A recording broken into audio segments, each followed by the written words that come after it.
Hi, എല്ലാവർക്കും spoken English ക്ലാസ്സിലേക്ക് സ്വാഗതം. നമ്മുടെ ഭാഷയിൽ ഞാൻ എഴുതും, ഞങ്ങൾ എഴുതും, ഞങ്ങൾ എഴുതുമോ, ഞങ്ങൾ എഴുതില്ല, ഇതൊക്കെ എങ്ങനെയാണ് ഇംഗ്ലീഷിൽ പറയുന്നത് അതാണ് കണ്ടുകൊണ്ടിരിക്കുന്നത്.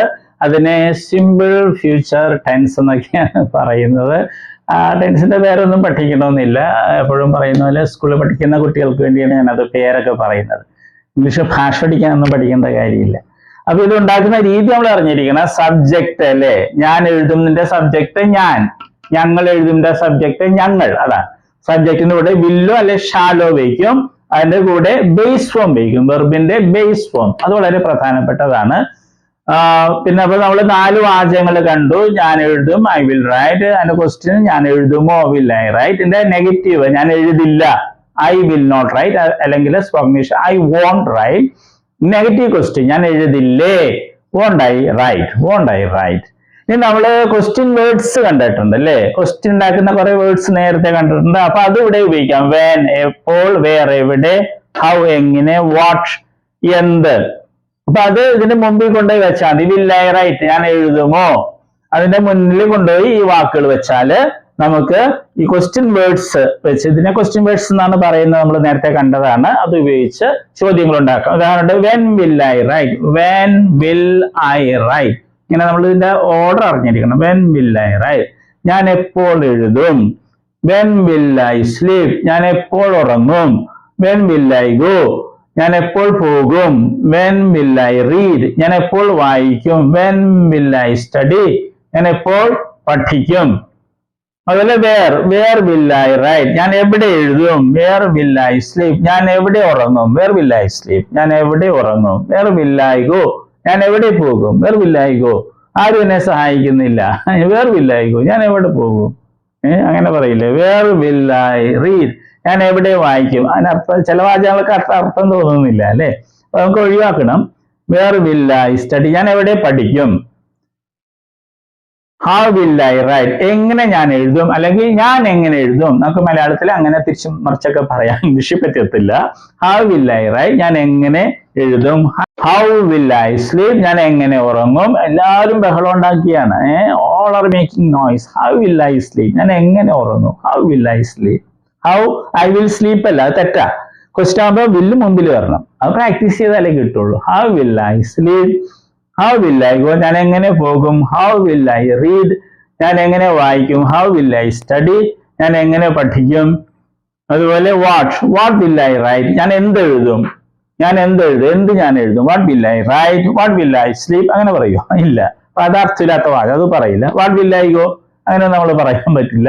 വാട്ട് വിൽ ഐ റീഡ്, അത് പറയാം. ഞാൻ എന്ത് വായിക്കും. What will I read or what shall I read. അവിടെ നേരത്തെ പറഞ്ഞിട്ടുണ്ട്, ഷാലും വേണം ഇവിടേക്ക് ഉപയോഗിക്കാം. ഐയുടെ കൂടെയും ബിയുടെ കൂടെയും നമുക്ക് വേണമെങ്കിൽ what shall I read. What will I study, ഞാൻ എന്ത് പഠിക്കും. ഇനി വി വെച്ച് പറയാം. വി നമ്മൾ ചാടുകയാണ്. ഇതുപോലെ തന്നെ യു വെച്ച് നോക്കാം. വെൻ വിൽ യു റൈറ്റ്, നീ എപ്പോൾ എഴുതും. When will you write. When you will write അല്ല, when will you write. Practice ചെയ്താലേ കിട്ടുള്ളൂ. വെൻ വിൽ യു റൈറ്റ്, നീ എപ്പോൾ എഴുതും. വെൻ വിൽ യു സ്ലീപ്, നീ എപ്പോൾ ഉറങ്ങും. വെൻ വിൽ യു ഗോ, നീ എപ്പോൾ പോകും. വെൻ വിൽ യു റീഡ്, നീ എപ്പോൾ വായിക്കും. വെൻ വിൽ യു സ്റ്റഡി, നീ എപ്പോൾ പഠിക്കും. വേർ വിൽ യു റൈറ്റ്, നീ എവിടെ എഴുതും. വേർ വിൽ യു സ്ലീപ്, നീ എവിടെ ഉറങ്ങും. Where will you go, where will you go, നീ എവിടെ പോകും. വേർ വിൽ യു റീഡ്, നീ എവിടെ വായിക്കും. വേർ വിൽ യു സ്റ്റഡി, നീ എവിടെ പഠിക്കും. ഹൗ വിൽ യു റൈറ്റ്, നീ എങ്ങനെ എഴുതും. ഹൗ വിൽ യു സ്ലീപ്, നീ എങ്ങനെ ഉറങ്ങും. ഹൗ വിൽ യു ഗോ, നീ എങ്ങനെ പോകും. ഹൗ വിൽ യു റീഡ്, നീ എങ്ങനെ വായിക്കും. എങ്ങനെ നീ വായിക്കും. അങ്ങനെ കൂടെ തിരിച്ചു പറയാലോ. ഹൗ വിൽ യു സ്റ്റഡി, നീ എങ്ങനെ പഠിക്കും. വാട്ട് വിൽ യു റൈറ്റ്, നീ എന്ത് എഴുതും. വാട്ട് വിൽ യു റൈറ്റ്, നീ എന്ത് എഴുതും. ഇതൊന്നും നമുക്ക് പറയാൻ പറ്റില്ല. വാട്ട് വിൽ യു റീഡ്, നീ എന്ത് വായിക്കും. വാട്ട് വിൽ യു റീഡ്, നീ ഇന്ന് എന്ത് വായിക്കും. What will you read today. What will you read today. What will you study today, നീ ഇന്ന് എന്ത് പഠിക്കും. What will you study today എന്നൊക്കെ പറയാം. ഹീയുടെ കൂടെയൊക്കെ വയ്ക്കാം. അതുപോലെ സിംഗുലർ ആണ്, അതുപോലെ തന്നെ വയ്ക്കാം. അല്ലെ വെൻ വിൽ ഹി റൈറ്റ്, അവൻ എപ്പോൾ എഴുതും. വെൻ വിൽ ഹി സ്ലീപ്, അവൻ എപ്പോൾ ഉറങ്ങും. വെൻ വിൽ ഹി ഗോ, അവൻ എപ്പോൾ പോകും. വെൻ വിൽ ഹി റീഡ്, അവൻ എപ്പോൾ വായിക്കും. വെൻ വിൽ ഹി സ്റ്റഡി, അവൻ എപ്പോൾ പഠിക്കും. അതുപോലെ ഇതെല്ലാം പറയാം. എല്ലാം നമ്മൾ റിപ്പീറ്റ് ചെയ്യണമെന്നില്ല. വേർ വിൽ ഹി റൈറ്റ്, അവൻ എവിടെ എഴുതും. വേർ വിൽ ഹി സ്ലീപ്, അവൻ എവിടെ ഉറങ്ങും. വേർ വിൽ ഹി ഗോ, അവൻ എവിടെ പോകും? വേർ വിൽ ഹി ഗോ, അവൻ എവിടെ പോകും? വേർ വിൽ ഹി റീഡ്, അവൻ എവിടെ വായിക്കും? വേർ വിൽ ഹി സ്റ്റഡി, അവൻ എവിടെ പഠിക്കും? ഹൗ വിൽ ഹി റൈറ്റ്, അവൻ എങ്ങനെ എഴുതും? ഹൗ വിൽ ഹി സ്ലീപ്, അവൻ എങ്ങനെ ഉറങ്ങും? ഹൗ വിൽ ഹി ഗോ, അവൻ എങ്ങനെ പോകും? ഹൗ വിൽ ഹി റീഡ്, അവൻ എങ്ങനെ വായിക്കും? ഹൗ വിൽ ഹി സ്റ്റഡി, അവൻ എങ്ങനെ പഠിക്കും? ഞാൻ ഫാസ്റ്റ് ആയിട്ടാ പോകുന്നത്, നിങ്ങൾ പ്രാക്ടീസ് ചെയ്താൽ മതി, ഇതിങ്ങനെ കിട്ടും. പ്രാക്ടീസ് ചെയ്യാനൊന്നും കിട്ടത്തില്ല, ഇത് പഠിക്കാൻ എളുപ്പമാണ്, പക്ഷെ പ്രാക്ടീസ് ചെയ്യണം. അതുപോലെ വാട്ട് വിൽ ഹി റൈറ്റ്, അവൻ എന്ത് എഴുതും? വാട്ട് വിൽ ഹി സ്ലീപ്, അങ്ങനെ പറയില്ല അല്ലെ. What will he read, what will he read, അവൻ എന്ത് വായിക്കും? What will he study, what will he study, what will he study, അവൻ എന്ത് പഠിക്കും? ഓക്കെ, അതുപോലെ ഷീന്ദയൊക്കെ പറയാം. ഇതിന് പകരം രാജു, പക്ഷെ രാജു എന്നൊക്കെ നമ്മൾ ഇവിടെ സാറ വാട്ട് വിൽ രാജു അങ്ങനെ പറയാതെ രാജുവിനെ ഹി ഒക്കെ ഉപയോഗിക്കുള്ളൂ. അവനെ കുറിച്ച്, രാജുവിനെ കുറിച്ചോ സീതയെ കുറിച്ചൊക്കെ നേരത്തെങ്കിലും പറഞ്ഞിട്ടുണ്ടാവും. പിന്നെ പറയുമ്പോൾ നമ്മൾ ഹിയോ ഷിയോ ഒക്കെ ഉപയോഗിക്കുള്ളൂ. ഓക്കെ, നമുക്ക് അറിയാവുന്നതാണ്. ഇത് പ്രാക്ടീസ് ചെയ്യുക, റിപ്പീറ്റ് ചെയ്യുക. ഒരാളെ കൂടി കിട്ടിയിട്ട് ആവർത്തിച്ച് പഠിച്ച് പ്രാക്ടീസ് ചെയ്താൽ ഇംഗ്ലീഷ് പെട്ടെന്ന് പഠിക്കുക, ഒഴുക്ക് വരും. അപ്പോൾ ഇനി വെർബിന്റെ ലിസ്റ്റ് ഉണ്ട്, അത് പഠിക്കാൻ നോക്കി. എല്ലാ ക്ലാസ്സിലും ഇപ്പൊ റിപ്പറ്റീഷൻ ആയിരിക്കും വെർബ്സിന്റെ വരുന്നത്, പക്ഷെ അത് പഠിക്കാൻ നോക്കും കുറച്ചെങ്കിലും ഓരോ ദിവസം. All the best. നമ്മൾ വെർബുകളാണ് കാണുന്നത്. വെർബ്സ് എന്ന് പറയുന്നത് ക്രിയകൾ അല്ലെ, വരിക, പോവുക എന്നൊക്കെ പറയുന്നതാണ് വെർബ് അല്ലെ ക്രിയകള്. അപ്പൊ വെർബിന് അല്ലെ ക്രിയക്ക് ധാരാളം രൂപങ്ങളുണ്ട്. ഉദാഹരണമായിട്ട് മലയാളത്തിൽ എഴുതുക എന്ന ക്രിയ അല്ലെങ്കിൽ വെർബ് എടുക്കുക, അങ്ങനെ ഒത്തിരി രൂപങ്ങൾ. എഴുതുക, എഴുതും, എഴുതുകയാണ്, എഴുതിയിട്ടുണ്ടായിരുന്നു, എഴുതുവാൻ, എഴുതുമായിരുന്നു, എഴുതണമായിരുന്നു, അങ്ങനെയൊക്കെ ധാരാളം രൂപങ്ങൾ മലയാളത്തിലുണ്ട്. അതുപോലെ ഇംഗ്ലീഷിലുണ്ട് ധാരാളം ഫോംസ്, രൂപങ്ങളുണ്ട്. അതിൽ 4 എണ്ണമാണ് ഇംഗ്ലീഷിലെ ഏറ്റവും പ്രധാനപ്പെട്ട രൂപങ്ങൾ. അതേതൊക്കെയാണ്? ഫോം എന്ന് വെച്ചാൽ രൂപം. Base form, present form, past form, past participle form. ഈ 4 രൂപങ്ങളാണ് ഏറ്റവും പ്രധാനപ്പെട്ടത്. കാരണം ഇംഗ്ലീഷില് എല്ലാ ടെൻസ് എന്ന് പറയുന്നത് അത് മറ്റൊക്കെ ഉണ്ടാക്കുന്നത് ഈ 4 എണ്ണത്തില് ഏതെങ്കിലുമൊക്കെ ഉപയോഗിച്ചാണ് ടെൻസും മറ്റും ഉണ്ടാക്കുന്നത്. അപ്പൊ ഈ 4 എണ്ണം അറിഞ്ഞിരിക്കണം, എങ്കിലേ ഇംഗ്ലീഷ് സംസാരിക്കാനും എഴുതാനൊക്കെ സാധിക്കുകയുള്ളൂ. ഉദാഹരണമായിട്ട് നമ്മൾ ബേസ് ഫോം അല്ലെ, ഉദാഹരണമായിട്ട് റൈറ്റ് എന്ന വെർബ് എടുക്കുന്നു, അതിന്റെ അർത്ഥം എന്താണ്? എഴുതുക. പ്രസന്റ് ഫോമില് റൈറ്റും ഉണ്ട്, റൈറ്റ്സും ഉണ്ട്. ഇത് പ്ലൂറലാണ്, ഇത് സിംഗുലർ ആണ്. ഇതിന്റെ അർത്ഥം എന്താണ്? എഴുതാറുണ്ട് അല്ലെങ്കിൽ എഴുതുന്നു. ഇത് രണ്ടുപേരെ അർത്ഥം മലയാളത്തില്. പല കുട്ടികളും പ്രസന്റ് ഫോമിൽ ചോദിക്കുമ്പോൾ അവര് എഴുതുക എന്ന് പറയും. അത് തെറ്റാണ്. ഈ പ്രസന്റ് ഫോമില് റൈറ്റിന്റെ അർത്ഥം എഴുതാറുണ്ട് എന്നുള്ളതാണ്. എഴുതുക എന്നുള്ളത് ബേസ് ഫോമാണ്. ഇത് ഒത്തിരി പേര് തെറ്റായിട്ട് സ്കൂളിൽ പഠിച്ചിട്ടുണ്ട്. പാസ്റ്റ് ഫോമില് അതിന്റെ അർത്ഥം എന്താണ്? വാക്ക് എന്താണ്? റോട്ട്. അതിന്റെ അർത്ഥം എഴുതി എന്നുള്ളതാണ്. പിന്നെ പാസ്റ്റ് പാർട്ടിസിപ്പിൾ ഫോം ഉണ്ട്, അതിന്റെ റൈറ്റിൻ്റെത് റിട്ടൺ എന്നുള്ളതാണ് ആ ഫോം. അതിന് പല അർത്ഥങ്ങളുണ്ട്, മാറി മാറി വരും. പിന്നെ ഒരു കാര്യം നമ്മൾ അറിഞ്ഞിരിക്കുക, ഈ ബേസ് ഫോമും പ്രസന്റ് ഫോം പ്ലൂറലും, ബേസ് ഫോമും പ്രസന്റ് ഫോം പ്ലൂറലും ഇംഗ്ലീഷ് ഭാഷയിലെ വെർബുകൾക്ക് ഒരെണ്ണത്തിനൊഴികെ, ബി എന്ന വെർബിനൊഴികെ ബാക്കി എല്ലാ വെർബുകൾക്കും ഒരേപോലെയാണ്.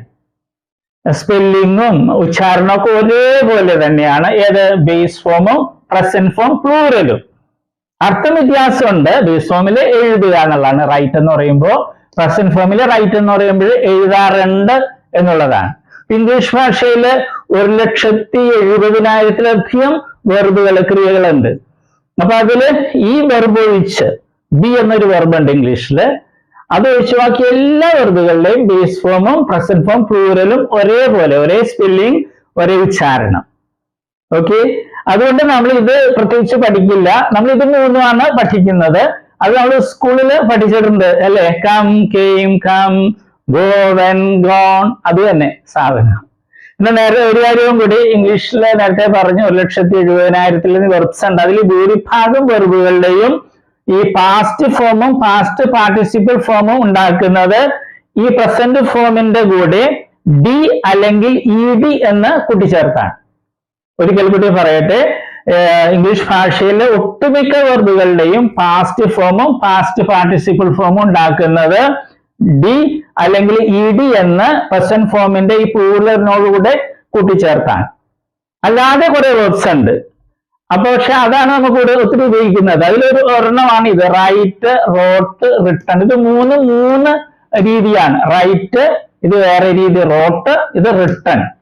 ഓക്കെ, അപ്പൊ നമ്മൾ ഇത് മൂന്നും പഠിക്കുള്ളൂ. നേരത്തെ പറഞ്ഞതുപോലെ ഇത് പ്രത്യേകിച്ച് പഠിക്കേണ്ട കാര്യമില്ല, ബേസ് അർത്ഥം അറിഞ്ഞിരുന്നാൽ മതി. ഓക്കെ, ഇപ്പൊ കമ്മിന്റെ അർത്ഥം എന്ന് പറഞ്ഞാൽ വരിക. ബേസ് ഫോമിൽ കം എന്ന് പറഞ്ഞാൽ വരിക എന്നായിരിക്കും. പ്രസന്റ് ഫോമിൽ വരാറുണ്ട് എന്നായിരിക്കും അതിന്റെ അർത്ഥം. ഉച്ചാരണവും സ്പെല്ലിങ്ങും ഒന്ന് തന്നെ ആയിരിക്കും. അപ്പൊ നമ്മളിത് മൂന്ന് സ്കൂളിൽ നമ്മൾ പഠിച്ചിട്ടുണ്ട്. അത് ശരിയായിട്ടൊന്ന് മനസ്സിലാക്കണമെന്നേ ഉള്ളൂ. നമ്മളൊരു 16 ലിസ്റ്റ് വെർബുകൾ ഉണ്ടാക്കിയിട്ടുണ്ട്. ഏറ്റവും കൂടുതൽ ഉപയോഗിക്കുന്ന വെർബ്സ് ആണ്. ഇടിയും ചേർത്തതും ഉണ്ട്, പിന്നെ ഈ പ്രത്യേകതയുള്ള വെർബ്സും ഉണ്ട്. അത് നമ്മൾ പഠിക്കണം. വെർബുകളുടെ ലിസ്റ്റില് 6ാമത്തെ ലിസ്റ്റാണ് നമ്മൾ ഇന്ന് കാണുന്നത്. അപ്പോൾ 4 ഫോംസ് ആണ് ഏറ്റവും പ്രധാനപ്പെട്ടത് ഇംഗ്ലീഷ് ഭാഷയിൽ വെർബുകളുടേത്. ആ 4 ഫോംസ് ഉപയോഗിച്ചാണ് എല്ലാ ടെൻസുകളും മറ്റുണ്ടാക്കുന്നത് നമ്മൾ കണ്ടു. പക്ഷെ നമ്മൾ 3 ഫോം പഠിച്ചാൽ മതി. പ്രസന്റ് ഫോമും പാസ്റ്റ് ഫോമും പാസ്റ്റ് പാർട്ടിസിപ്പിൾ ഫോമും. ബേസ് ഫോം പ്രത്യേകിച്ച് പഠിക്കേണ്ടതില്ല, കാരണം ബേസ് ഫോമും പ്രസന്റ് ഫോം പ്ലൂറലും വെർബുകളുടേത് ഇംഗ്ലീഷിൽ ഒരേപോലെ ഇരിക്കും. ഉച്ചാരണവും സ്പെല്ലിങ്ങും അർത്ഥം വ്യത്യാസമുണ്ട്, അത് മറക്കരുത്. പിന്നെ പ്രസന്റ് ഫോമിന് സിംഗുലറും പ്ലൂറലും ഉണ്ട്. എസ് സാധാരണ ചേർക്കുമ്പോൾ സിംഗുലർ കിട്ടും, മറ്റേത് പ്ലൂറല്. അർത്ഥമൊക്കെ ശരിക്കും പഠിക്കുക. അപ്പൊ നമുക്ക് വായിച്ചു തുടങ്ങാം. Present form, past form, past participle form മാത്രമാണ്. Lead, led, led. Read, read, read. ഉച്ചാരണം റീഡിന്റെ ശ്രദ്ധിക്കണേ. Past form, past participle form spelling ഒന്നാണ്, പക്ഷെ ഉച്ചാരണം വ്യത്യാസമുണ്ട്. റീഡ്, റെഡ്, റെഡ് എന്നാണ്. Feed, fed, fed. Speed, sped, sped. Flee, fled, fled. Pay, paid, paid. Lay, laid, laid. Say, said, said. Hear, heard, heard. ഈ വെർബുകളുടെ പ്രത്യേകത എന്താണ്? ഇവയുടെ പാസ്റ്റ് ഫോമും പാസ്റ്റ് പാർട്ടിസിപ്പിൾ ഫോമും ഡി എന്നോ ഇ ഡി എന്നോ കൂട്ടിച്ചേർത്തല്ല ഉണ്ടാക്കുന്നത്, വ്യത്യാസമുണ്ട്. അതുകൊണ്ട് ഇവ കാണാപ്പാഠം പഠിക്കേണ്ടതാണ്. ഇനിയുള്ള വെർബുകൾ നമ്മൾ നേരത്തെ കണ്ടതുപോലെ ഡി എന്നോ ഇ ഡി എന്നോ പ്രസന്റ് ഫോം പ്ലൂറലിന്റെ കൂടെ ചേർത്താണ് പാസ്റ്റ് ഫോമും പാസ്റ്റ് പാർട്ടിസിപ്പിൾ ഫോമും ഉണ്ടാക്കുന്നത്. നമ്മൾ കാണുകയാണ്. Arrange, arranged, arranged. Attack, attacked, attacked. Attempt, attempted, attempted. Breathe, breathed, breathed. Clap, clapped, clapped. Cure, cured, cured. Deserved, deserved, deserved. Escape, escaped, escaped. Dry, dried, dried. Face, faced, faced. Increase, increased, increased. Influence, influenced, influenced. Fool, fooled, fooled. Practice, practiced, practiced. Pull, pulled, pulled. Question, questioned, questioned. Race, raced, raced. Remind, reminded, reminded. Repeat, repeated, repeated. Request, requested, requested. ഓർക്കുക, ഈ വെർബുകളൊക്കെ ഇംഗ്ലീഷിലെ ഏറ്റവും കൂടുതൽ ഉപയോഗിക്കുന്ന വെർബുകളുടെ ലിസ്റ്റിൽ പെട്ടതാണ്. ഈ വെർബുകൾ പഠിക്കണം, അർത്ഥം പഠിക്കണം, ഇവ തമ്മിലുള്ള വ്യത്യാസവും പഠിക്കണം. ഓക്കെ.